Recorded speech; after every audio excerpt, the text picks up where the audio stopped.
Hello, Warriors. GoodInvesting.com Thursday to everyone. Let's have a great day. Hello, Patrick. How are you? I want to welcome all the viewers at investing.com where we're being live streamed today.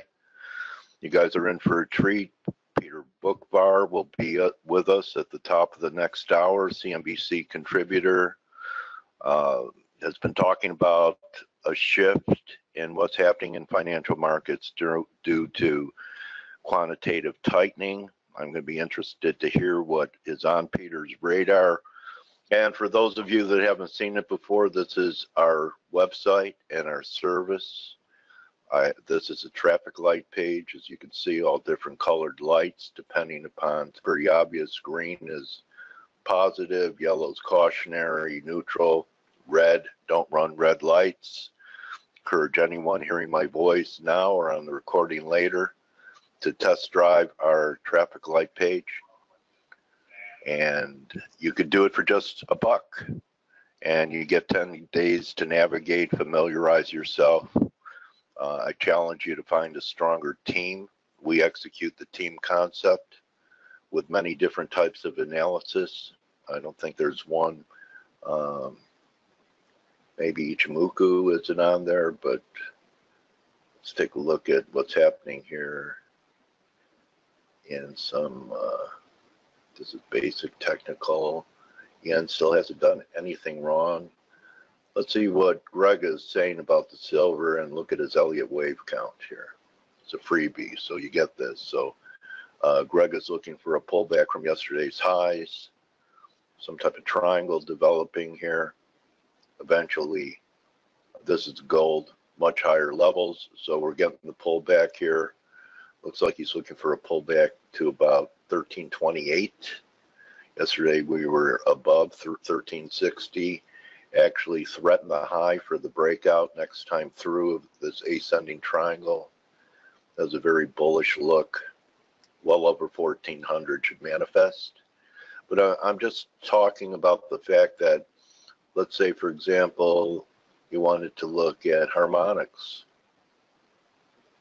on this. We have Andre Cordoso doing our harmonic work. These patterns are beautiful. So he's got a little different outlook here, actually looking for some type of peak. I am inexperienced in naming these formations. There are crabs and gartleys and sharks and all kinds of different types, ciphers, all kinds of different type of harmonic formations. So you've seen Elliott, you've seen harmonics. We have candlestick as well.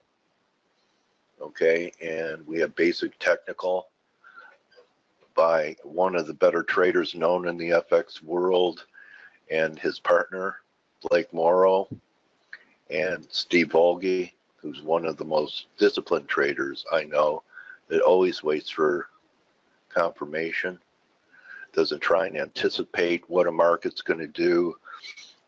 Very important discipline to have. I know that in my trading career, I have anticipated a breakout that never happens. I may be looking for a sell above the market and say things to myself, well, if I think it's going up there, why don't I get long and take advantage of that move? So almost any mistake that you've made, I've either seen others do it, moderating many chat rooms, including a community at FX Street, and I got a very funny tweet today. I want to share it with you guys before I turn it over to Blake. But, you know, some people know me for teaching this type of formation. All right. This is Aussie Kiwi. And one of my followers says, this is the fourth drive. 1, 2, 3, 4. So even 3 drive formations, it's in the eye of the beholder. So it's very possible that this was drive 1, and this was drive 2, and this was drive 2, and the third drive is a fractal of 3. Looks like we have 1, 2, 3 here. And another important point I want to make is we talked about getting long here early in the week on Monday, and it did rally 50, 60 pips Now, don't make this grave error, okay? If you have, I know I have, don't let a winning trade ever, I'm talking ever, turn into a loss. At the most, break even, you're willing to risk profits, and consider that if you're along from here, you had, I don't know, 20 pips here, 30 pips here, 40 to 50 up here, you take half of your position off. And then you could leave your stop where it is, or you could even tighten it up for a profit stop, or at the maximum break even. And then you were successful on this attempt, right? Anyway, even though we're here at new lows and this might be the third drive to the bottom, and you attempt it again today. Let me ask the crowd something that traders that have been around for a while have all experienced, that you make a few attempts at a market and, you know, it doesn't really take off or, you know, really give you any windfalls or grinding trades, and then you get stopped out, maybe you lose some money on the stop, and it wears you out, okay? The market will try and wear you out so that when it's finally time to commit one more time and attempt the same trade one more time, you don't do it because you're worn out. Anyone ever have that experience? Give me a Y if you have.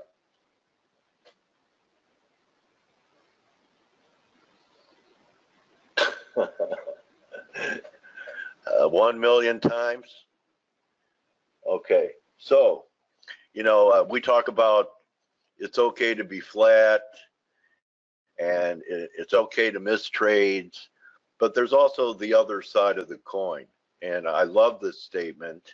It's not my style, but check this out.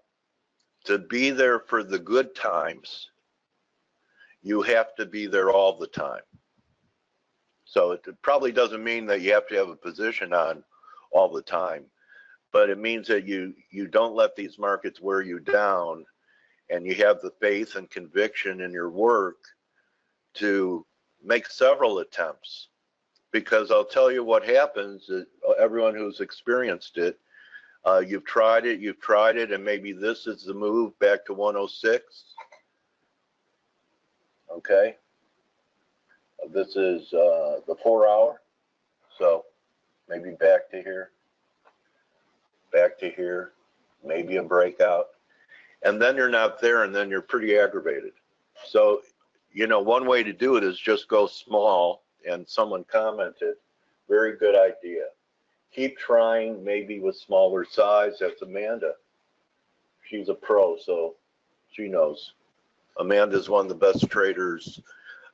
You know, when you have people like Blake Morrow and Steve Volge and Stelios having confidence to give someone a moderating room in their private chat room, that says enough.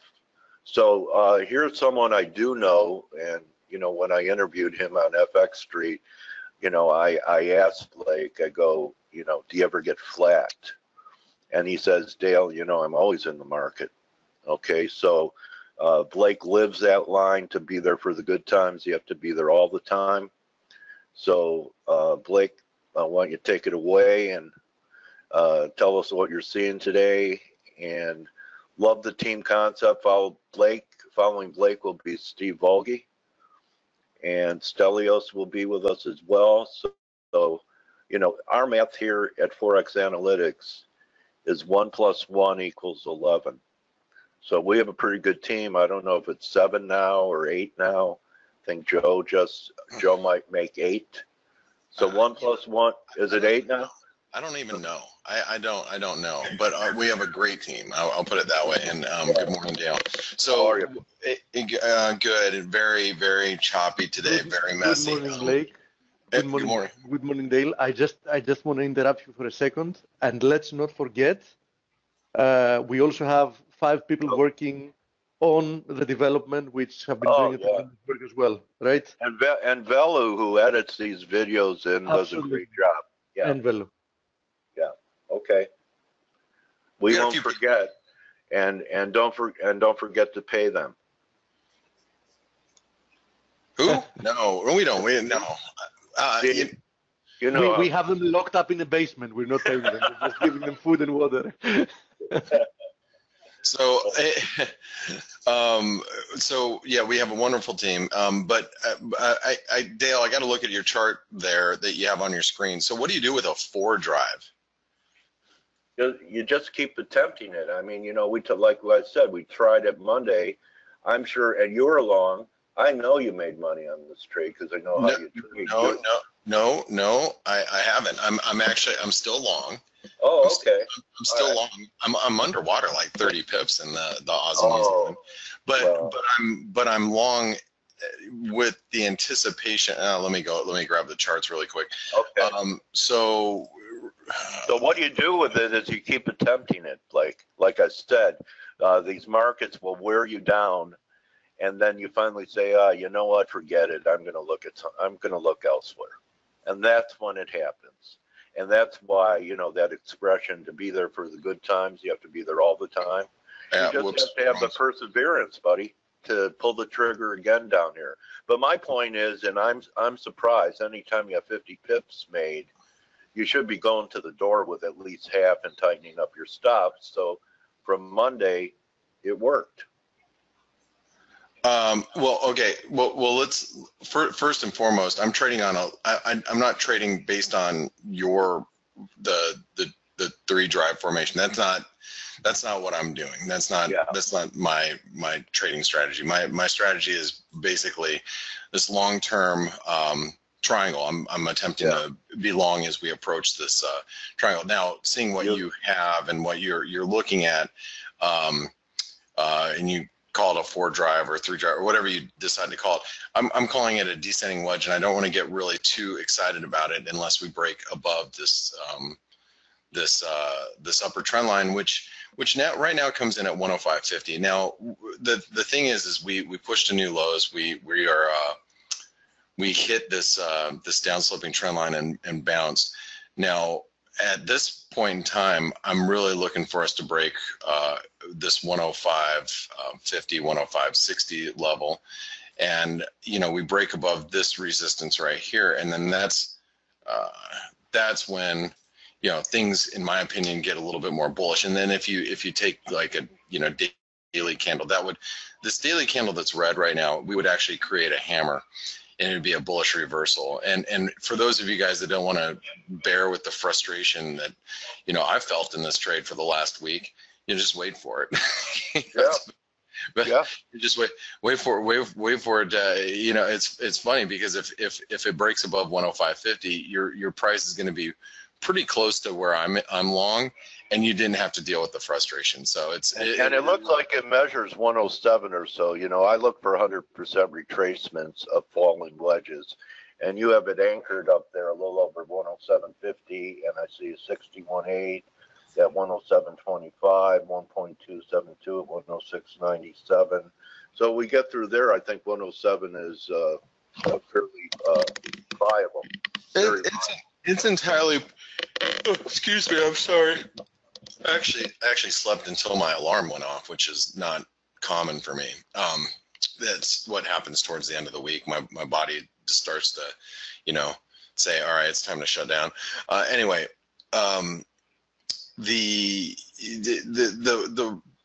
if we do make it above 105.50, yeah, 107, which would be maybe this downtrend line right here would be possible. But if we really start pressing here, I mean, I'm talking longer term. So, you know, I'm really looking to keep a position should the dollar or the Aussie New Zealand hold. I'm actually looking to take this position all the way back up towards 110 and maybe even higher than that. But it's something that I'm inching my way in, and I'm not extremely long yet. I mean, I've got a position going, and I want to work a core position on the way up, but it's got a lot of work to do. It's not there yet, and there's so much to do in order for this thing to turn around. So, and that's the tough thing when you play a turn. which I'm attempting to do not only with the Aussie New Zealand but with another pair as well. It's tough, and it takes there's a lot of jostling and a lot of volatility that comes with trying to catch a turn. One of the things that I'm most concerned about right now regarding the Aussie New Zealand is I'm very concerned about Australia's got a couple of issues right now where they're being shunned by China. There's between there's a lot of rift right now between Turnbull and China in general, and then also you've got the Australian housing market that's very, very hot, and New Zealand rightfully is too. And New Zealand and Australia are kind of like U.S. and Canada, very similar economies, very similar impacts, and I'm just hoping some of this is going to spill into the. I already know that the Australian economy is really gonna be hit and impacted probably in the years to come, and a lot of that is because of China. But with I'm hoping that the New Zealand economy, and if any Kiwis are out there, I'm sorry, I don't mean to say this, but I'm hoping the New Zealand economy is going to start to feel the same type of heat too with the new government that is coming to New Zealand as well. But anyway, we'll see. The Aussie New Zealand has technically a lot of work still to do in order for it to turn. Now, a couple of things I want to bring to your attention today is the euro. The euro is under some pressure today, and one of the reasons why the euro is under pressure, if you're not following well, first of all, the ECB minutes read very dovish that just came out. The ECB minutes, you can see the initial response here in the euro was lower, but the euro pound is actually breaking down here. And the euro pound, guys, this is huge. We're trading below a 618 retracement in the euro pound. This support is held since basically the end of last year, and we're breaking below support. That is going to have a negative effect on the euro pretty much across the board. Now you got the euro pound that's breaking down. You got the euro Aussie that has this head and shoulder pattern. I don't know if you guys can see it. Head and shoulder pattern that's cracking. This is a pretty weak developments for the euro, which very important event, significant event that you're bringing up here, Blake. Very good. Yeah, because, I thought we were, after last week, we were on our way again, and every rally fails. And, what you're showing here with all the euro crosses, I think it's really significant. And you know what? Euro pound must have been frustrating for everyone for 8 months. And probably a lot of the bears have given up on it. And now you might get that, that formation is, about 400 pips. So what are you looking for on the downside if this ends up being a true breakdown of this range? It's a good question. First and foremost, as far as the euro pound goes, let's not forget that we had a false breakout of this range to the upside. So whenever you get a false breakout, that tends to lead to a breakdown. So if I had to guess, as far as where we're going in the euro pound, it's going to look something like this. Nice. Okay, and so we have a flag pattern that points to the 78% retracement, which is 85 pence. Now, a move to 85 pence, you got to think, what does that do to the euro? And that could be a pretty negative event for the euro dollar. And then if the euro dollar does break down, does the rest of the market take notice? What I mean by that is, does the dollar start to really move too? Because, I've been kind of really looking at the dollar and trying to see if the dollar is going to start to make a turn higher, and I haven't been able to put my finger on why the dollar would turn higher. I have a hard time arguing the dollar bullish argument, but we had a failure last week following the non-farm payroll. The dollar has come off, and it's come off almost to the 78% retracement, right? and now the dollar is getting a little bit of a boost thanks to the euro. Can the dollar index make its way to 90 and above, and maybe to eventually to 91? It's possible, and you know, a lot of this could end up being technical. Remember, the market is long euros right now, and so if the euro does, you know, indeed really start to break lower, and we're, you know, let's take a look at the euro dollar from a let me grab this fib and let me make it a different color so you can.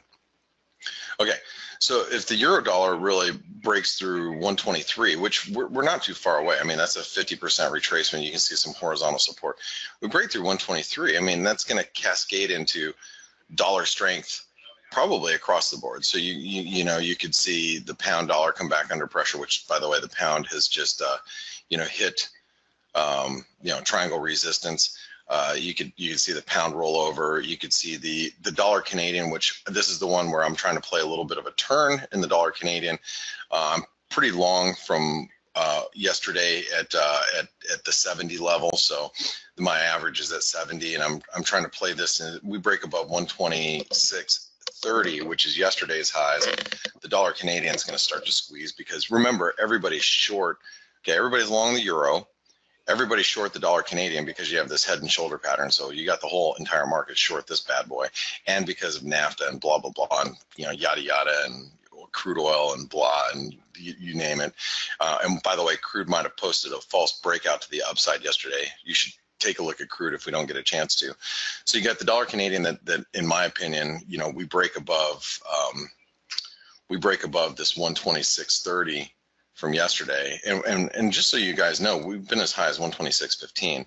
We start breaking these yesterday's highs, and this thing's gonna squeeze, which I'm playing into that.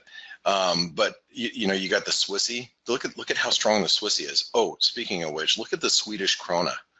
Okay, this U.S. dollar Swedish krona. If you want to talk about and I'm not long, but you want to talk about a currency pair that has not gone down. Okay, a dollar pair that's been resilient is all get out, is the U.S. dollar Swedish krona. If this thing starts cracking above these highs, I mean, you're gonna see, this is where you start to see a cascading dollar effect. Now, let's back up for a moment, and let's realize that the dollar has been under pressure. Let's go to the dollar index. The dollar index has been under pressure since to give you a timeline, since Donald Trump was inaugurated. The day Richard Nixon took us off the gold standard. Yeah. but literally inauguration day, the dollar has been it basically peaked, and we've been, and especially what, you know, you look at any of the dollar pairs, that's what's happened.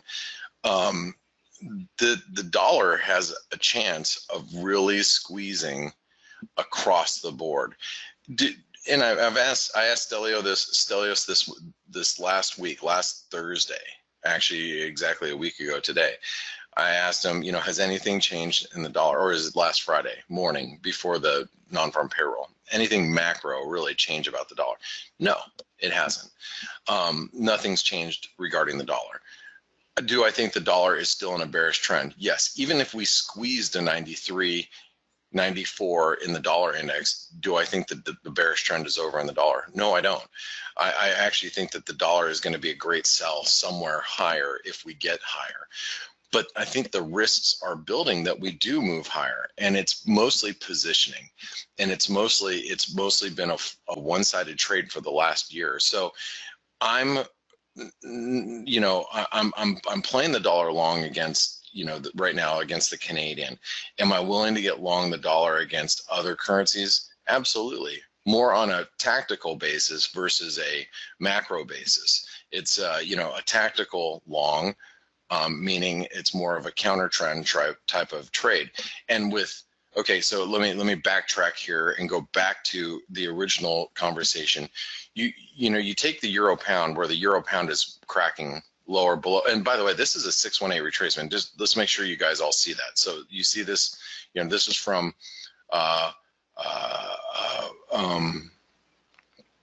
the Brexit No, not that's Brexit over here. Sorry, this is from the low of April of last year. Okay, to the highs here. That's a 618 retracement that we're trading below. You guys all see that, right? So we're trading below the 618. If we break down, okay, if we break down, the euro's gonna break down, and then you have, you know, what I like to call in the FX market, the domino effect. When you get the domino effect and you get $1 moving, then the other dollar, then it starts bleeding into other cross rates.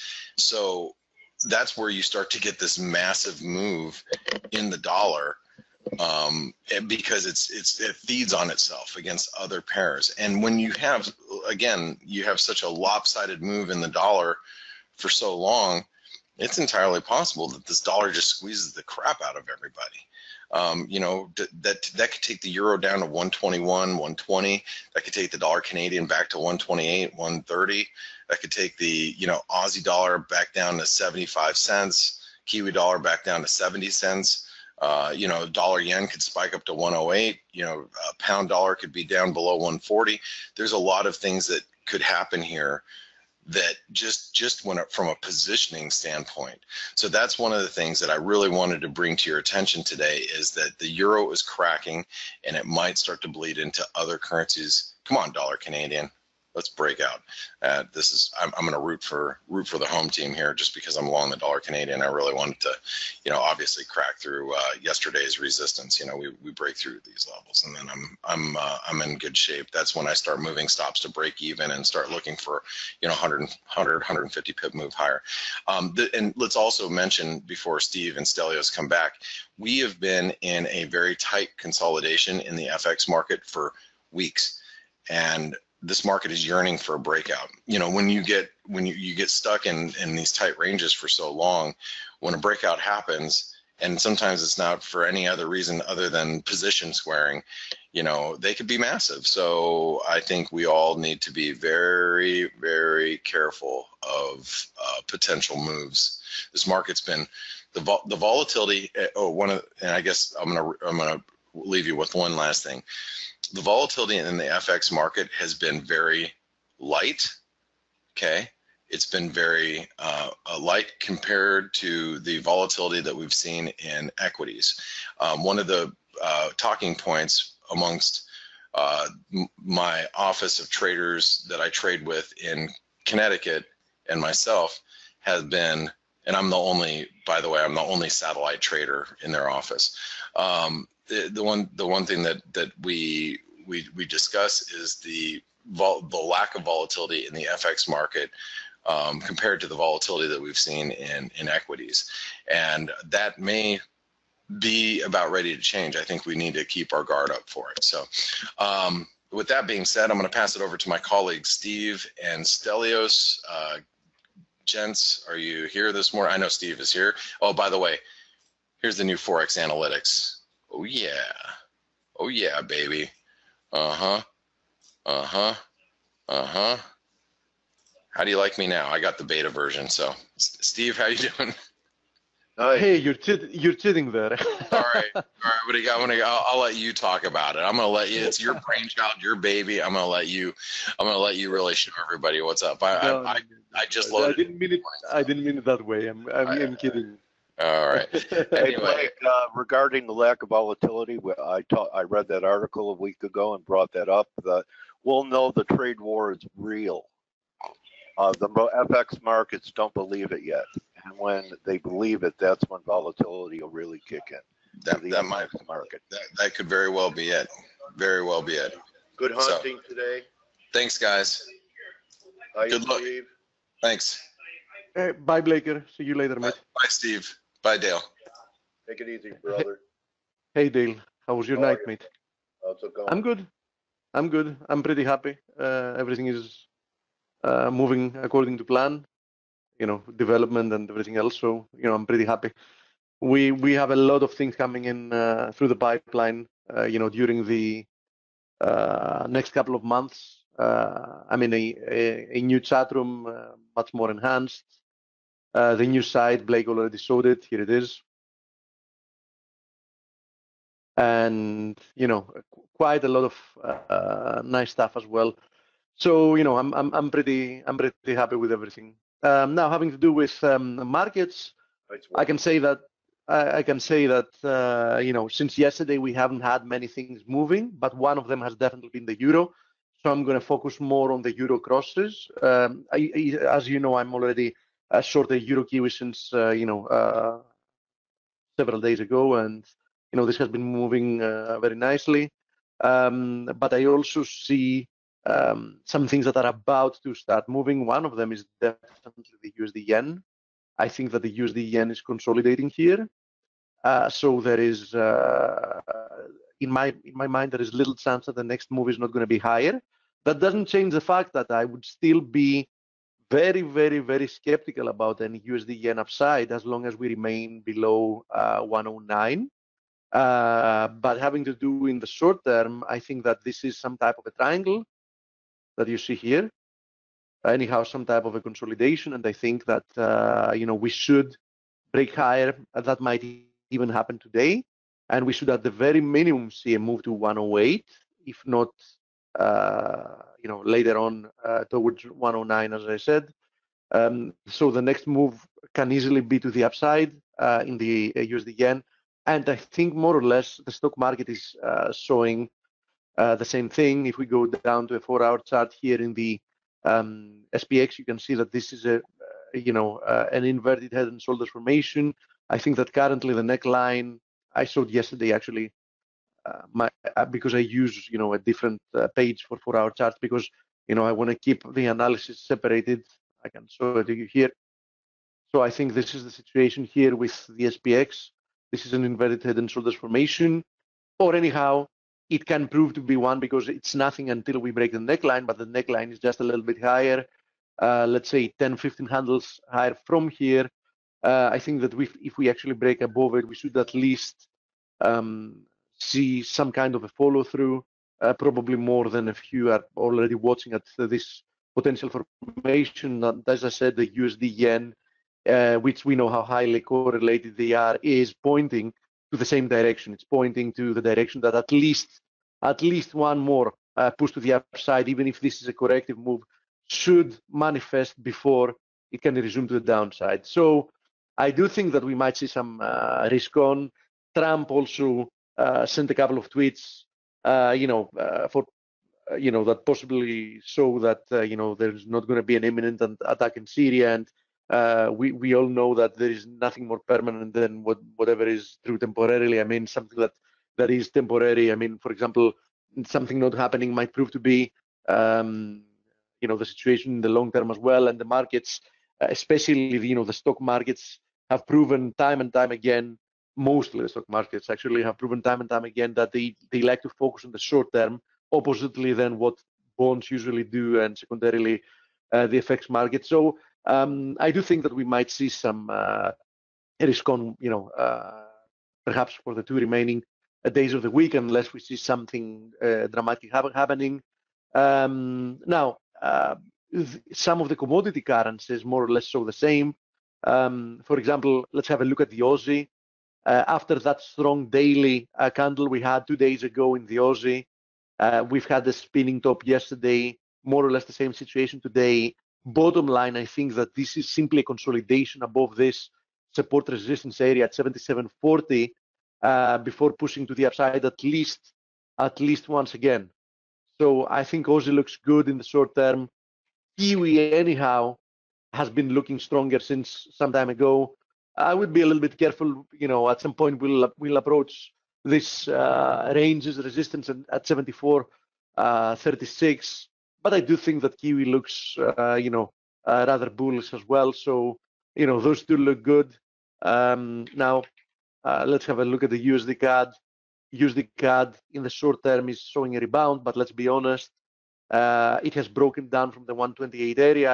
I took half the profits of what I had at 126, and ideally, I would also want to see it continue lower towards the 124.20 area. Okay, so I realize that today it's making an attempt, but in my opinion, as long as we remain below 128, the risks are tilted to the downside for another move towards 124.20. So commodity currencies in general, look good. They look frothy. So that's what I'm focusing on for the time being. Let's have a look at the USD NOK as well. USD NOK remains in what is likely a triangle. There is an alternative interpretation in my mind as well. This can prove to be like an ABC. So I wouldn't be very much surprised if we see a break higher from there for a test of 61.8, in which case that would be a channel instead of a triangle. But regardless, I would still expect USD NOK to resume to the downside. Bottom line, I would expect the NOK to remain on the strong side as well, if not immediately, if not in the near term, at least in the short to medium term. So let's have a look at the metals as well. I kept saying yesterday emphatically that in the chat room, I think I mentioned it at least a couple of times during the webinar, that for me, everything that's happening intraday is noise. So yeah, gold was looking like it was breaking out, but it was all about the daily close, and the daily close was actually below 1355. I said that for me, 1355, a daily close above 1355 is the key to call a breakout. And unless I saw it close above there, I wasn't really buying into strength or weakness or whatever else. So bottom line, we ended up closing below 1355, which means that yesterday's move was not a confirmed breakout, which means that I'm not turning bearish, I have to tell you. I mean, somebody can say, okay, that was a false breakout, so that's probably a good signal to look lower. Yeah, it might push lower from here, but in all actuality, as long as we remain in this triangle, even if we push lower within the triangle once again towards the 1320 area, the recent lows we had there around 1320, I would still not change my bias, which is I'm neutral in the short term. My intuition tells me that this wants to break to the upside eventually. And by eventually, I mean, rather soon. I mean, I expect it to happen like within a few weeks. Perhaps if we indeed see some type of developments, military developments or whatever, that's going to be the catalyst that will actually lead to that. But I don't really care what the event is going to be that's going to trigger it. I will tend to be believing more a break to the upside than a break to the downside. I'm probably going to be participating in it as well. I mean, I'm probably going to be buying a confirmed breakout from there for a move. Ideally, I would want to see a move towards the 161.8 of the maximum range we had within the triangle, which is at 1,405. But we're not there yet, right? Not a confirmed break, so nothing more to discuss here. Same deal with silver. Silver got rejected once again from here. Horizontal, quite a strong horizontal level, was also the 200 daily moving average, so a non-event here as well. Now, having to do with crude, I know that Blake scratched the surface saying that perhaps this was a false break to the upside. Personally, I don't think so. That's the case. I mean, yeah, it currently looks that it might prove to be the case. So and it always has a chance. But I would really want to, and I believe, technically speaking, that we should see some type of a follow through. Of course, it had, crude had 3 very strong days. Within 3 trading days, it moved from below $62 to above $67. So we saw more than a $5 move within 3 days. Obviously, that might lead to some type of a short-term consolidation / correction. But in all honesty, I would want to see higher prices, perhaps 69, the 127.2 extension, or even the 161.8 at 72. I would be looking for some type of a high somewhere there, before actually looking to sell into strength. So I do think that crude is not done to the upside, most likely. So let's have a look. I promised that I would have a look at some of the euro crosses, and the reason is because both of them, both of the major ones, Euro Aussie, Euro Kiwi, they look very interesting. Why? First of all, I said that several days ago. It's not a pretty one, but if you go down to a 4-hour chart in the Euro Aussie, you can even interpret this as a head and shoulders formation. The neckline is quite clear. You can see it even on the daily. This has been a very nice zone of support resistance. Let's call it roughly, it's the 158.80 plus or minus like 20 pips, because I never like to call exact levels because I think the market is never that perfect. That's why it's nice to have like little areas of support resistance. As you see, all my charts have them, and they more often than not look to be working quite nicely. The rejection was perfect because it came from the 161.8. We had said that was the target. Once we started pushing to the upside, and after seeing this inverted head and shoulders formation, we reached the target. We're showing some weakness. In my opinion, if we break down below 158.80, we should be looking once again for a push towards the 156 area. So, it's rather quite a distance to cover. I mean, it's roughly, let's say, 300 pips to the outside is going to be opening there. So I think that the Euro Aussie is in the precipice of a short-term breakdown that doesn't change the longer-term trend, but definitely a short-term breakdown. And the Euro Kiwi on the other side has been working magnificently. I'm still short. I'm roughly 250 pips in the money. I have a full position here. I established it into portions. If you remember, my first target, I had said many times, is down here. You can see we have this horizontal support resistance area, and the 200 EMA has converged. It's exactly in the middle of this area. So I'm about to reach my first target. I'm going to take half of it off.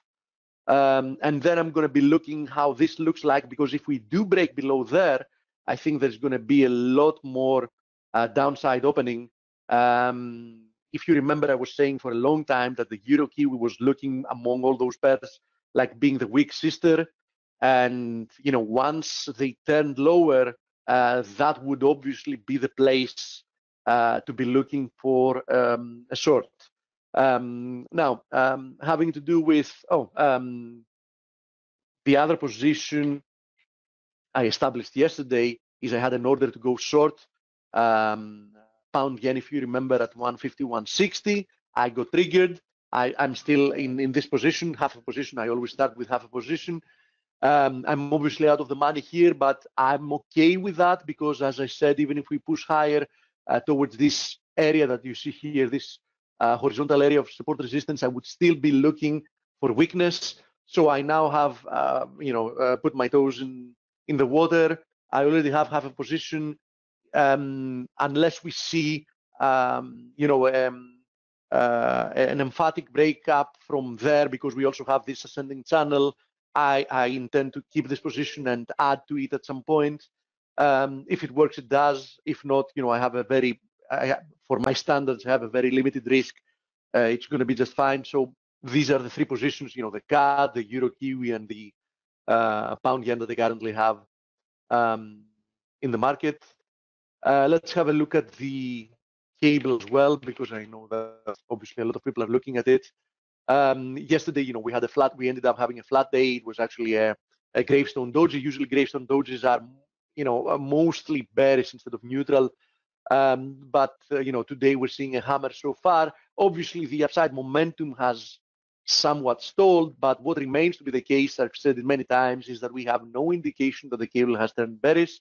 In all actuality, I remain bullish the cable in the medium term. I mean, it might correct lower from here, but we've kept seeing, since the low, we've kept seeing moves to the upside, well-behaved corrections or consolidations, and again another move to the upside. And this is the case, and this is what's been happening. And I don't think that anything has changed that outlook yet. So obviously, if you're looking at crosses to be long, I mean, if you're looking at some crosses to be long, if for example you believe that the Aussie and the Kiwi are going to resume some kind of a weakness, and you want to be long some of the crosses, you want to be long the pound crosses. On the other hand, if you want to be long some commodity currencies against euro or cable, you should choose euro, because euro is at the moment weaker. I've been talking about the euro pound. I'm going to very briefly go over it because I know that Blake showed it. If you remember, Dale, I've been saying the following about the euro pound.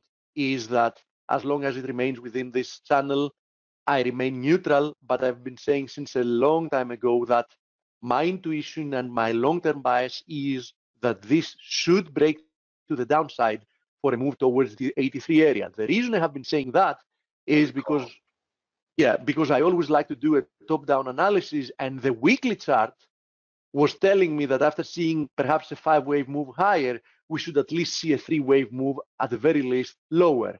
And that was pointing to me towards the 83, 83.50 area, and this remains the case. So as long as, especially, we confirm a breakdown from there, I will definitely be looking among the two pairs for more euro weakness and more cable strength. And Blake said something very important there, that keep in mind, euro pound is a very, very critical part of the FX engine, meaning, if I remember right, it's the third or fourth more liquid FX pair, meaning if we are seeing a breakdown in the euro pound, that definitely has some spillover effects to the other crosses. Okay, so somebody can ask, okay, then, dude, why aren't you short the euro yen and you're short the pound yen? Because sometimes when you have a more clear technical picture, you might ignore that knowingly, though. Okay, so sometimes you also want a technical picture to align best with what you have in mind, right? And on the other hand, I also need to remind you that we haven't yet broken below this descending channel in the euro pound. We're looking like we might be doing so shortly, but we haven't done it yet. Okay, but if we do, which I think that eventually we will, 83 is the target, and 83, you can understand, especially for this kind of pair, it's quite a lot lower, which probably points to quite a decent period that we should be expecting afterwards, euro to be weaker in comparison to pound, and that's something I have in the back of my mind. I think that concludes more or less the list of items I had in mind to talk about. So I think it's time I open the chat box and see what kind of questions and what kind of stickers our friends here want to look at. Let me see. Good morning to everybody.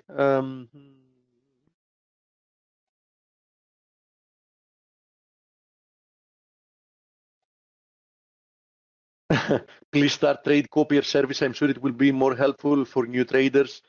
I actually completely disagree with you, my friend, because a trade copier is not helpful for anybody. I mean, can it help you make money? Sure, it can, but will it help you learn how to navigate the markets? Absolutely not. And our goal here is to make sure that we help people learn how to do this on their own, right? Really, that's our purpose, and not have people be addicted to just what we do and what is happening. Thoughts on pound yen? Already covered that. Steve, copper breaking down at the 200 DMA now. You still think move lower is only corrective? Let's have a look at it.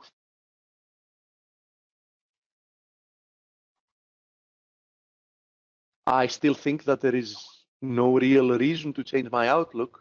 Yeah, it got rejected before reaching there. If you remember yesterday, I made very clear that almost all the metals and crude, so many of the commodities we're watching, were on critical resistances. Let's be honest, the vast majority of them, with the exception of crude, got rejected from them. Copper was one of them, right? That, though, doesn't mean that I have something here that makes me want to be bearish, simply because still this structure is not impulsive to the downside, right? I mean, the fact that we are spending more and more time consolidating and not resuming to the upside is a little bit worrying if you want to be bullish. But on the other hand, the structure has nothing bearish to it. So at the very, very best, I would be neutral, although I still have somewhat of a bullish bias. Okay, that's the situation in my mind. Pound yen and euro yen, we already covered pound yen, but yes, let's go ahead and have a look at the euro yen. There we go. Listen, there is nothing much to report here, and I'll explain why. In the short term, this looks to me like a consolidation above a broken support resistance area. So it really wouldn't surprise me if I saw another push to the upside. But on the other hand, the 134.30 area is also critical as a resistance area. So this was a critical support resistance area. We broke above it. This is a critical resistance area. As long as we remain in between the two of them, I don't really have a bias. I don't really have a strong bias. If you're asking me in the near term what's going to happen, it looks like to me that as long as we're holding above this 131.60 area, another push to the upside is very likely. So if I had to be something in the very short term from here, I would probably choose to be long, like in the very short term, I repeat. What happened to JPY strength narrative? Nothing happened to it, Bill. I still believe that there is a high chance that the yen is going to continue being stronger, but not immediately from here. I think that it's very likely that we're going to see, as part of a correction, a little bit more of a yen weakness before we can be looking for yen strength to reestablish itself. But I don't yet have any indications that would make me change my bias that the yen might strengthen from here in the medium term. Okay, but no market moves in a straight line. So in the short term, I'm seeing the potential for more yen weakness.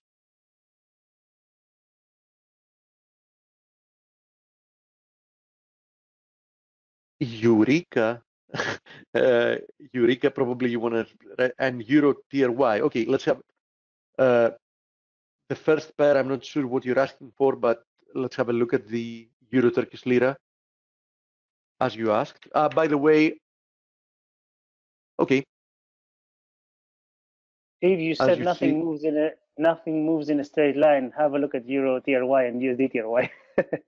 Yeah. Obviously. But at some point, let's have a look at it. If you remember, Stelio, when I was looking at the Turkish lira pairs, I said very clearly that if there is something that has been a relentless uptrend, definitely it has been the Turkish lira pairs. I mean, the Turkish lira has been so amazingly weak. It's one of the weakest currencies out there since, okay, we got a rejection from what you see here from the 261.8% extension of the last corrective move. At some point, of course, you have to see some kind of a pullback.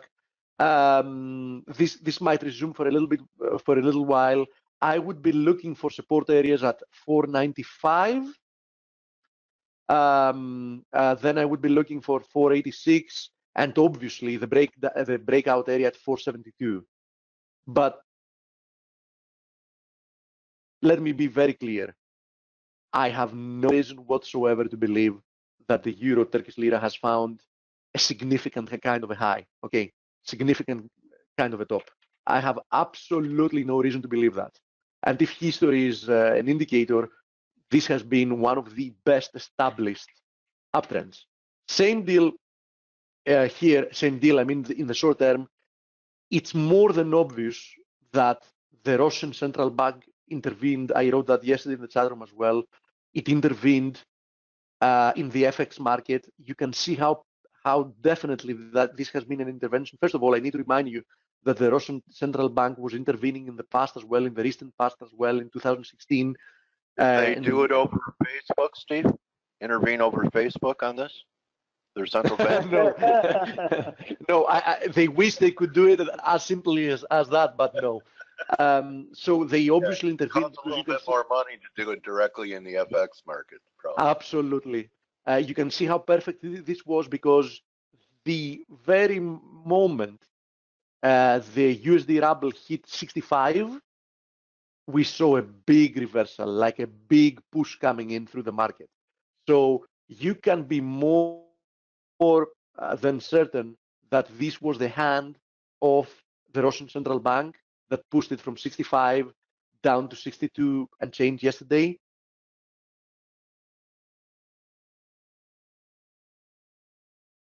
And we're seeing a resumption lower remains to be the case, is that when we are seeing these kind of interventions, they are almost never enough to shift a trend, right? There are more things that are needed. Bottom line, I expect this push lower to be a buying opportunity after this kind of move that we saw. And where would I be buying that? Probably, ideally, if we get a chance, somewhere closer to 60.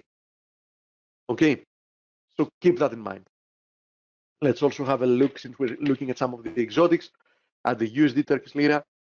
Perfect rejection from the 161.8. That does not mean that I expect this to be like a long-term high or whatever, but it might produce some kind of a pullback. Nice area of support, 403, 404.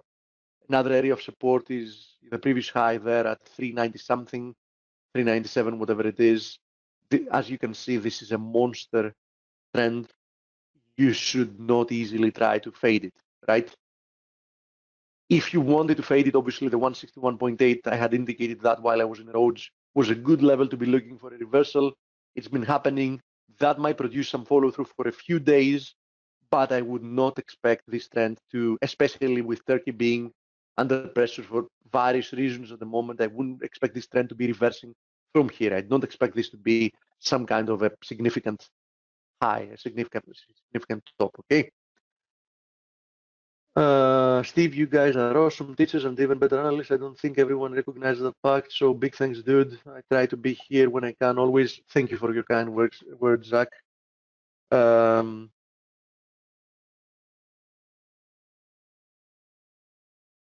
Should be good. Shrewsbury's Euro and bullish CAD. Thoughts on the chart? EuroCAD. Okay, let's have a look at EuroCAD and EuroSec. Okay, let's have a look at both of them actually. So EuroCAD, here it is. I said it yesterday, or no, actually it was a couple of days ago, whenever it was. I remember we had a look at it. Perhaps I was in Rhodes now that I remember that.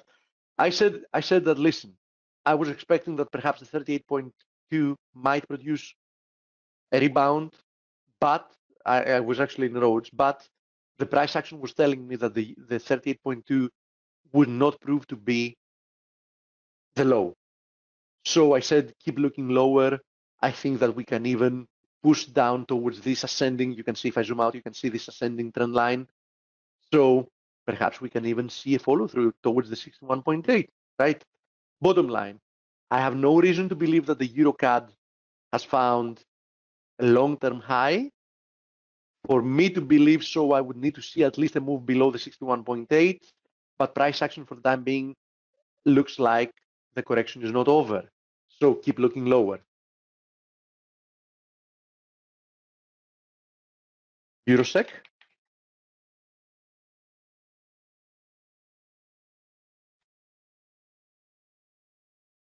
A high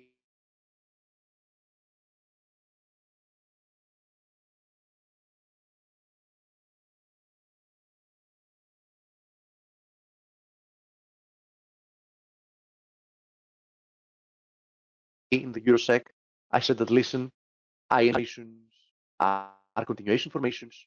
And as you see, we've been continuing higher. This has been a very strong trend.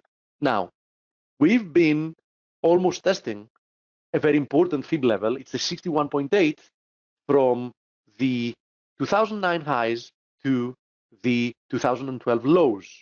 So will this prove to be a critical level for the market? I guess we're about to find out. Regardless, this is a strong uptrend since 2012, might prove to be corrective in the long-term chart because, you know, this was a strong move lower as well. But for the time being, we have no reason to believe that we found the high. I would need to see some type of a reversal, some type of a strong reversal that isn't there yet.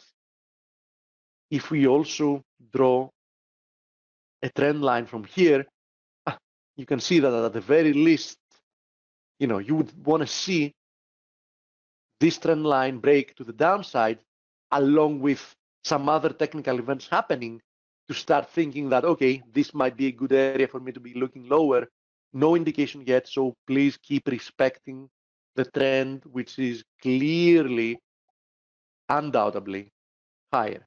Okay, I do realize that we're seeing some RSI divergence. It's very clear here. Perhaps the coach is going to be looking this as a 3-drive formation. You can see it here. There it is. So yes, I do expect some type of a pullback happening from here, but I need a lot more to believe that whenever we see, let's say that we even get it from here, it's the 61.8. I would want to see a lot more than just a pullback to believe that something is changing here. Okay, because why not? We might come lower, like test this area or whatever, move higher from there. Okay. Coach, I see the time is, we are on the top of the hour. Is your guest here? Should I pass the baton? Yes, Peter Bookbar is here. Perfect. Okay, I'm looking forward to the interview. Enjoy, and the rest of the questions we didn't have the time to cover. Obviously, as always, we're going to be here tomorrow.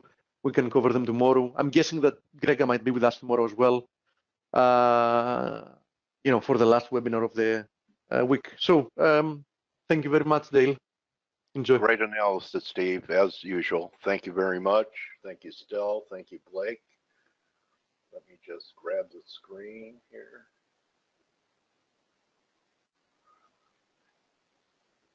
And Peter, I'm going to make you a panelist. I want to stick around for CNBC contributor. Peter Bookbar.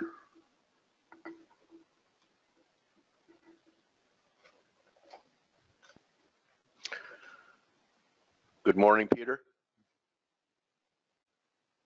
Can you hear me? Can hear you, buddy. Thank you so much. Thank you so much for stepping up. Thanks for having me on. Your brother, coming in, and I know you have a busy schedule, and you're one of my favorite guests, Pete. So thank you so much for being here. Yeah, thanks for having me. You're a very talented cartoonist too. If you could see my screen, Peter. Yeah, unfortunately, I didn't draw that. What a surprise. So yeah, normally I'm asking you what I want to know from you or what I think the viewers want to know. I'd like to start it off differently, and I'm guessing you're really focused on this inflation article that's pretty recent for you. It's in fact today. So tell me what's on your radar, buddy. Well, for months I've been pounding the table that inflation pressures are building in a lot of different places. Whether now it's being shown up statistically, but anecdotally, all you had to do is read through for months a lot of the market PMIs, not only in the U.S. but in Asia, and particularly in Japan, believe it or not, and certainly in Europe, driven by tighter supply chains, rising wages, higher commodity prices, and now it's beginning to show up in the data, particularly in the PPI side. I also want to add trucking. Anybody who has to deliver a good on a truck will tell you about the double-digit inflation that they're paying to have a delivery, whether it's because there's a shortage of truck drivers or because of this new law that came into being that limits the number of hours that truckers can drive. So that will, in my opinion, over the next few months, start to filter into higher goods inflation. The reason why that's important is because over the last couple of years, we've seen services inflation running at about 2.5% to 3% in a very sticky fashion, driven by higher rents and medical care, and goods deflation. So now if you combine an uptick in goods inflation for the factors I just mentioned, along with sticky services inflation, it could combine with some upside surprises in the headline inflation numbers. So we saw PPI hotter than expected. CPI was about in line yesterday, but still above 2%. And today, core import prices, or we're just really actually looking at ex-petroleum, is now running above 2% at a multi-year high. So I think that should be taken note. I think it's one of the reasons why we continue to see a rise in short-term interest rates counterintuitively, because you'd think, okay, higher inflation would lead to this rise in long-term interest rates. But what I think the market is saying is that the sticky inflation numbers that are now trending higher will force the Fed to continue to hike rates. But the long end, while rates have risen, they're still contained relative to the short end, and we're seeing this flattening, because people are worried about, okay, the Fed's going to keep on hiking. What does that mean for growth? It'll probably slow growth on top of tariff concerns and a U.S. economy that still can't get out of this two-handle type GDP growth. Yeah, Peter, does this remind you of the 70s of stagflation, where you have low growth, but now inflation's starting to pick up? And a lot of the market chatter is that the Fed definitely will go in June, but a lot of people are saying after June, maybe one more in December. Do you think they're going to have to be more aggressive than that? And, you know, I think, I don't know your age, but I think you're around in the 70s. Is this deja vu in some way? Well, in the 70s, certainly the scale was much greater in terms of the inflation numbers. So I would consider this maybe stagflationary light potentially. Okay. But it's the absolute level is less important than the direction, where inflation ticks up and growth still remains pretty mediocre. I do think the Fed wants to front load the next two hikes in June and September, and then leave themselves open to a possible December one, just depending on how things go. So the Fed has no idea whether they're going 2 or 3 more times because it's only April.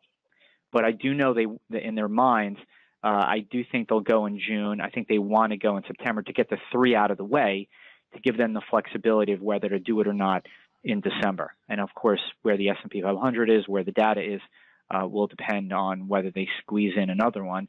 Now, in the minutes yesterday, they did hint at wanting to go 4 times by talking about a potentially steeper than previously expected path of rate hikes. But, you know, putting aside the rate hike discussion, they're still shrinking their balance sheet, which is now accelerating on a quarter-to-quarter basis, and it's going to total $90 billion in Q2. So it's not just the rate hike that is a form of tightening. It's the balance sheet that is another form of tightening. So I think we need to look at those two things together. Let me ask you this, with the quantitative tightening that you've been talking about, and one of the worries of the market over the last month or so has been the LIBOR rate, and banks, I read explanations of banks being unwilling to lend to each other, which was pressuring the LIBOR rate. Can you address that and what you think is going on with LIBOR?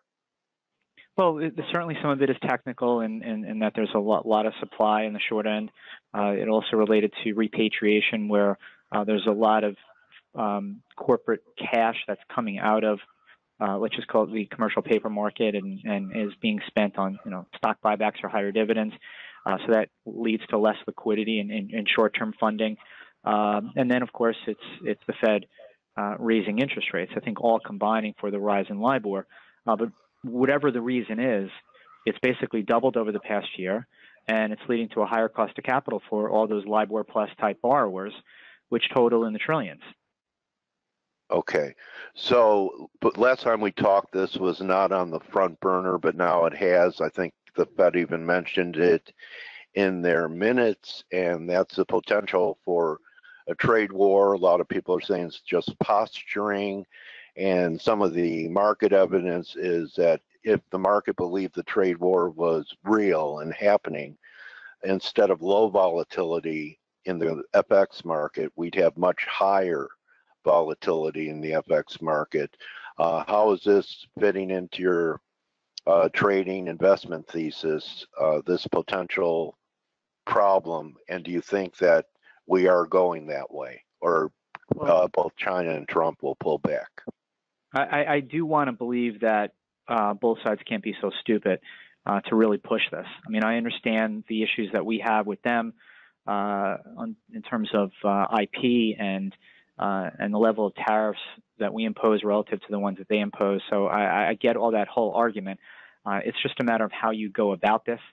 We're already changing behavior in response to the potential tariffs. You already have companies that need steel supply that are front-loading purchases. You already have, so there's stockpiling going on in anticipation of this, even if there ends up not being any tariffs. So I do think a lot of this will get dialed back. I do think that there'll be a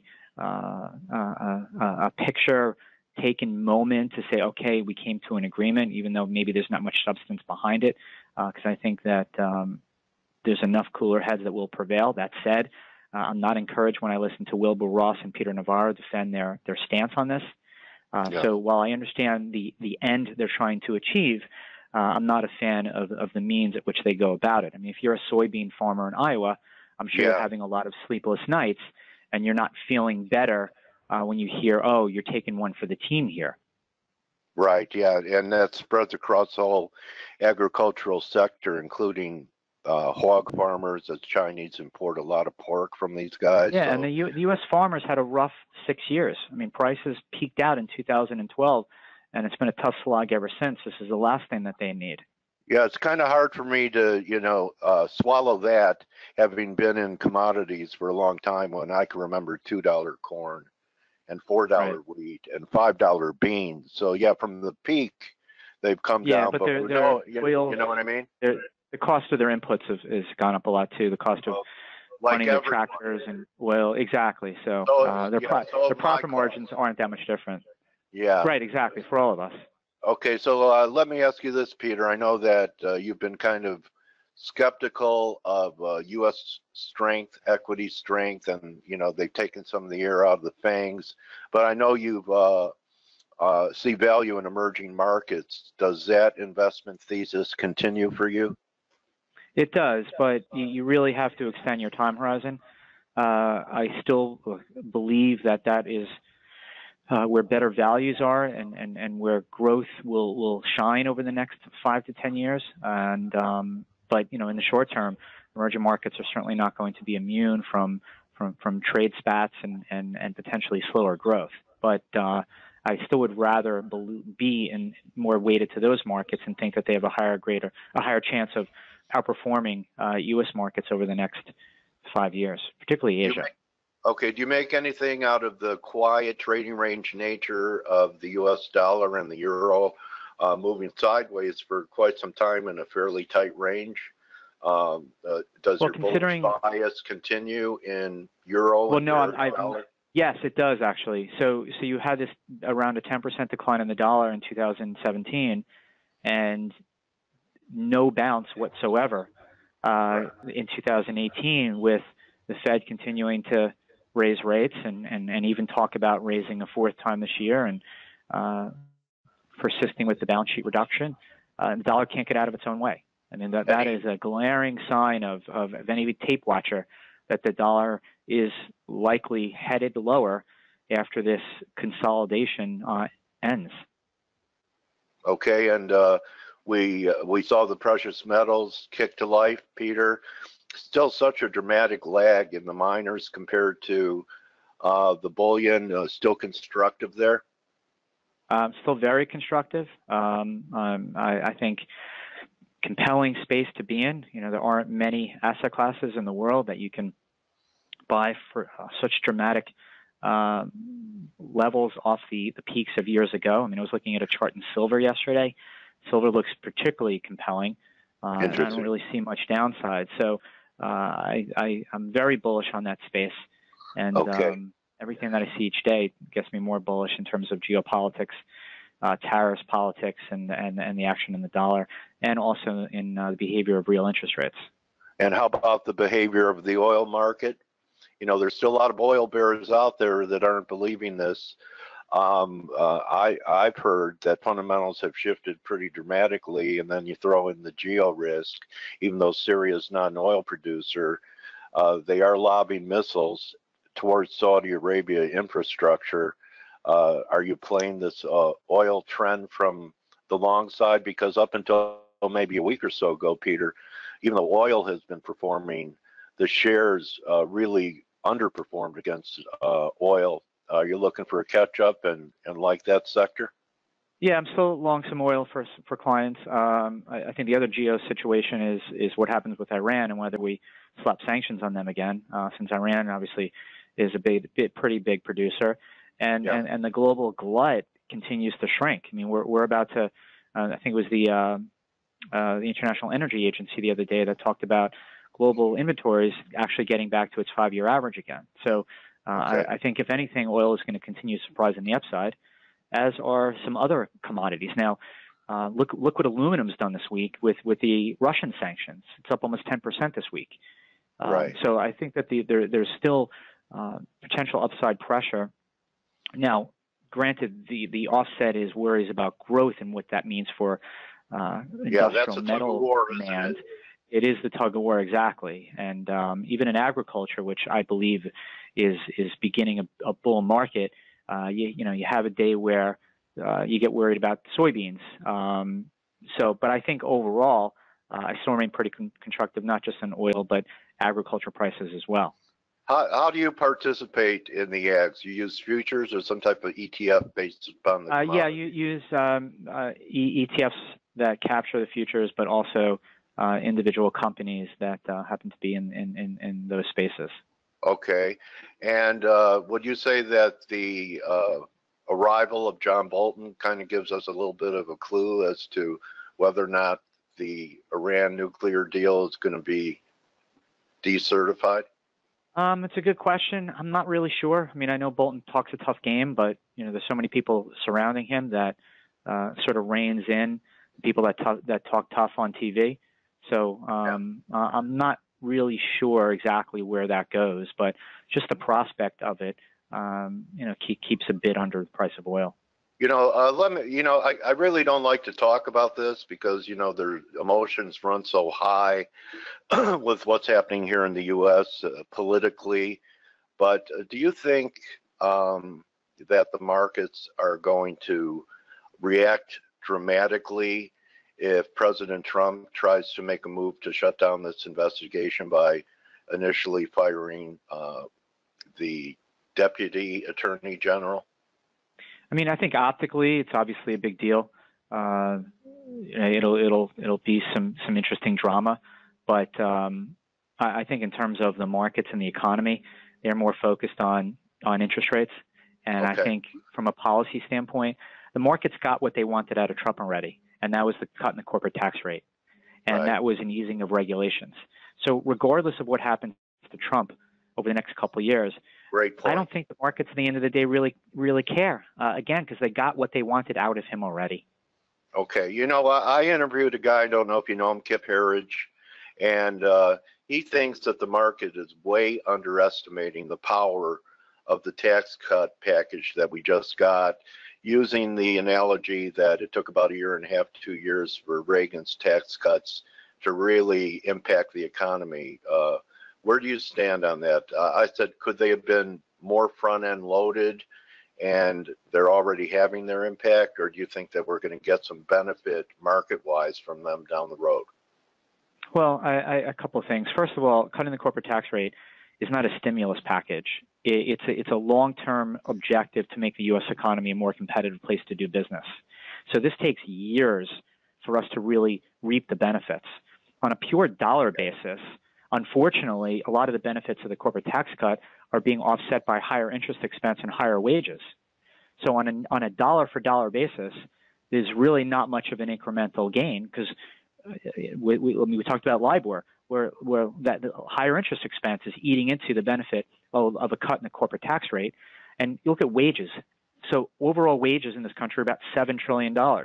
You add a 1% gain in wages, that's $70 billion. Well, the tax cut's only a little more than $100 billion. So we can't look at the tax cut as an all else equal type scenario. So I'm more skeptical about the short-term stimulative nature of it, but I'm bullish on the long-term ability of it to make the U.S. a more attractive place to do business. Okay, interesting, Peter. So I want to encourage people to go to your website, the book report, and to follow you on Twitter at pbookbar. Anything else? And anybody interested with help with their portfolios, I'm also the Chief Investment Officer for Bleakley Advisory Group, and they can go to bleakley.com to learn more about us. Okay, so a lot to pay attention to on Peter's website. Thanks so much, Peter, for coming here today, my trading warrior brother. Always appreciate your insights. Where's the 10-year going to be at year end? Give me a Nostra book bar. I still think we're headed above 3%. Okay, bro. I appreciate it, Peter. Good hunting. And thanks so much. Thank you very much for being with us today in FACE. Great. Thank you, everyone from investing.com, for spending your morning with us or your evening with us. And we'll see everyone tomorrow. Good hunting. And most of all, remember, don't just count your pips, count your blessings. I consider it a blessing to work with this team and be able to talk to people like Peter. And our mission is to build up and edify traders every day. I hope we accomplish that today as well. See everyone tomorrow. Adios. Good hunting.